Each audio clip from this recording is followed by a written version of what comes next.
मैं RM Yadav SSIC inter college Kanakpur online classes में सभी बच्चों का स्वागत करता हूं। कक्षा 12 की फिजिक्स में आपका चैप्टर अध्याय 6 चल रहा है, जिसका नाम है सरल परिपथ सिंपल सर्किट। तो यह चैप्टर आज समाप्त होने जा रहा है। तो लास्ट में जो न्यूमेरिकल दिया जा रहा है इस पर विशेष ध्यान दीजिएगा। तो आपका पहला है अंकित प्रश्न, किसी विभवमापी व्यवस्था में 1.25 वोल्ट विद्युत वाहक बल के एक सेल का संतुलन बिंदु 35 सेंटीमीटर लंबे तार पर प्राप्त होता है। इस सेल को किसी अन्य सेल द्वारा प्रतिस्थापित कर दिया जाए तो संतुलन बिंदु 63 सेंटीमीटर पर स्थानांतरित हो जाता है। दूसरे सेल का विद्युत वाहक बल की गणना कीजिए। तो बच्चों यहाँ ध्यान दीजिएगा, प्रश्नानुसार विभवमापी व्यवस्था में आपका दिया गया है 1.25 वोल्ट। जैसा कि आप जानते हैं कि विद्युत वाहक बल की इकाई वोल्ट होती है। तो आपके प्रश्न में पहले सेल का विद्युत वाहक बल दिया गया है E1 का मान, E1 बराबर 1.25 वोल्ट, और यहाँ पे बिंदु 35 सेंटीमीटर लंबे तार पर प्राप्त हो रहा है। तो यहाँ पे L1 की वैल्यू दी गई है 35 सेंटीमीटर और L2 की वैल्यू दी गई है 63 सेंटीमीटर। इस प्रश्न में हमें ज्ञात करना है दूसरे सेल का विद्युत वाहक बल E2 का मान, जिसका मान हमें ज्ञात करना होगा उसको हम इंटरोगेटिव सेंटेंस में रखेंगे, अर्थात प्रश्नवाचक चिन्ह में। तो यहां फार्मूला लगाएंगे कि हम जानते हैं कि दूसरे सेल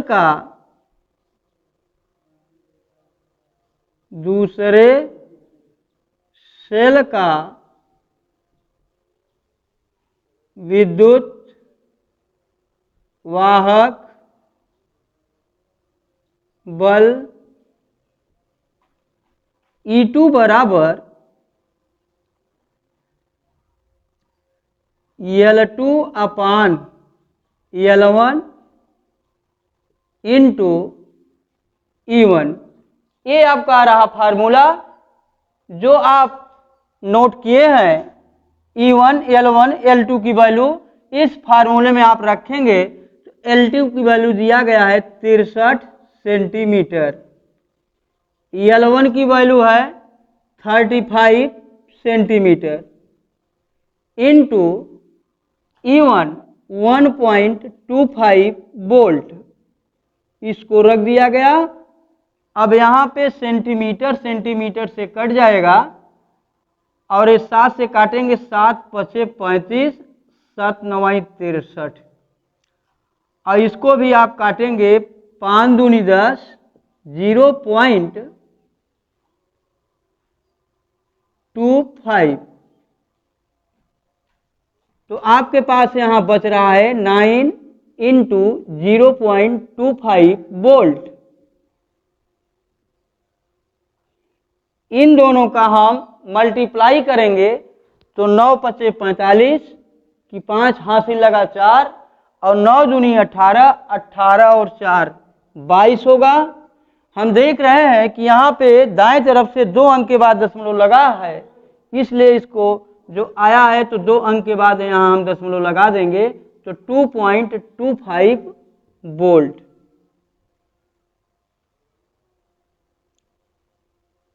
तो आपको आंसर मिल गया कि दूसरे सेल का विद्युत वाहक बल E2 बराबर 2.25 वोल्ट।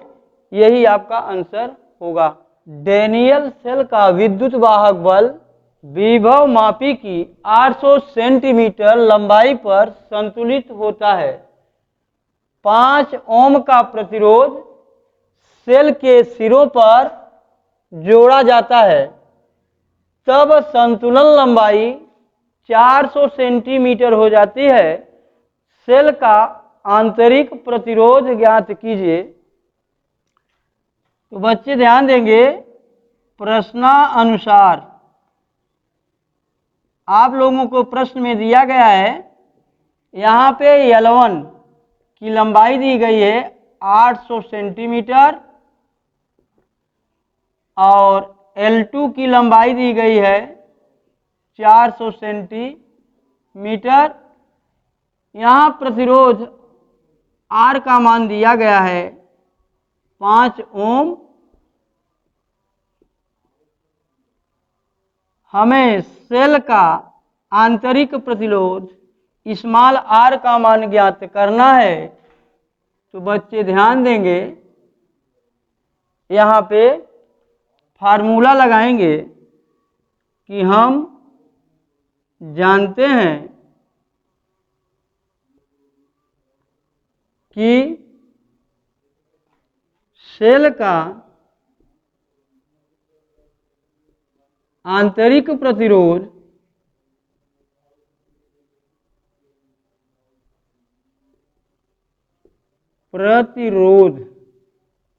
स्मॉल r बराबर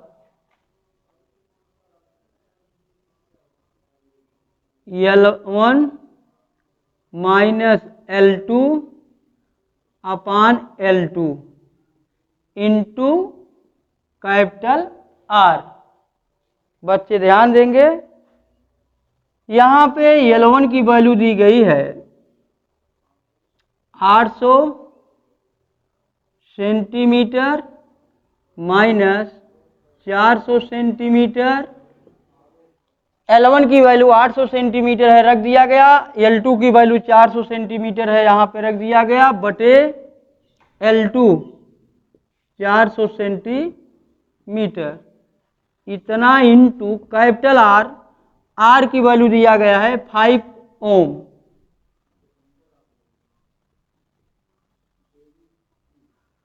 तो इसको घटा दिया जाएगा तो आएगा ये 400 सेंटीमीटर अपान 400 सेंटीमीटर। सेंटीमीटर सेंटीमीटर से कट जाएगा, 400 एक नम 400, यहाँ 5 ओम को उतार लिया जाएगा। 5 का गुणा 1 में कराएंगे तो 5 एक नम 5, ये हो गया ओम। तो सेल का आंतरिक प्रतिरोध जो स्मॉल r है उसकी वैल्यू आई है 5 ओम। यही सेल का आंतरिक प्रतिरोध कहलाएगा। आपका अंकित प्रश्न तीसरा है कि किसी विद्युत परिपथ में 2 एम्पीयर की धारा 5 मिनट तक प्रवाहित करने पर 1200 जूल कार्य किया जाता है। सेल के विद्युत वाहक बल की गणना कीजिए। तो प्रश्नानुसार आपके प्रश्न में धारा I की वैल्यू दी गई है 2 एम्पीयर और समय दिया गया है t का मान 5 मिनट। जैसा कि आप जानते हैं समय की इकाई सेकंड होती है, तो जो मिनट में दिया गया है मिनट से हम सेकंड बनाएंगे तो 1 मिनट में 60 सेकंड होता है, तो इसमें 60 सेकंड का हम मल्टीप्लाई कराएंगे तो बन जाएगा आपका 300 सेकंड। और कार्य दिया जा रहा है आपके प्रश्न में W की वैल्यू 1200 जूल। हमें जो है सेल के विद्युत वाहक बल की गणना करनी है। सेल के विद्युत वाहक बल E का मान मुझे ज्ञात करना है। तो हम जानते हैं हम जानते हैं कि आवेश बराबर होता है धारा गुणित समय। तो बच्चे ध्यान देंगे, आवेश बराबर होता है धारा गुणित समय, तो जिसे हम संकेत के रूप में लिखेंगे Q बराबर IT। तो Q बराबर I का मान 2 एम्पियर है और T का मान आप निकाल चुके हैं 300 सेकेंड। तो इसका मल्टीप्लाई कर देंगे तो 600 आएगा। आप आवेश की इकाई होती है कूलाम, तो ये आपको प्राप्त हुआ 600 कूलाम। और हमें जो है यहाँ पर सेल के विद्युत वाहक बल की गणना करनी है। तो पुनः हम जानते हैं,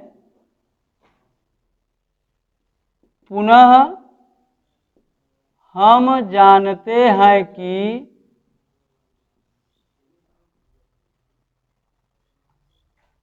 सेल के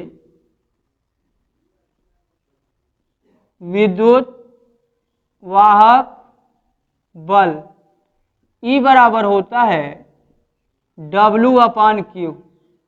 बच्चे ध्यान देंगे, सेल के विद्युत वाहक बल E बराबर होता है W/Q। तो आपके प्रश्न में W कार्य का मान दिया गया है 1200 जूल, तो यहाँ रख दिया जाएगा। और इधर आवेश आप निकाले हैं Q की वैल्यू 600 कूलाम,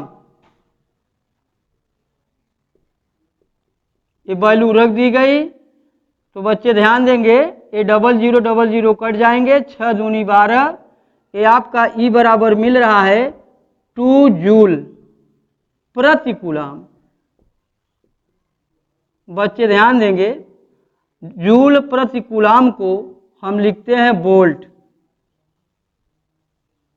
जूल प्रति कूलाम को लिखा जाएगा 1 वोल्ट।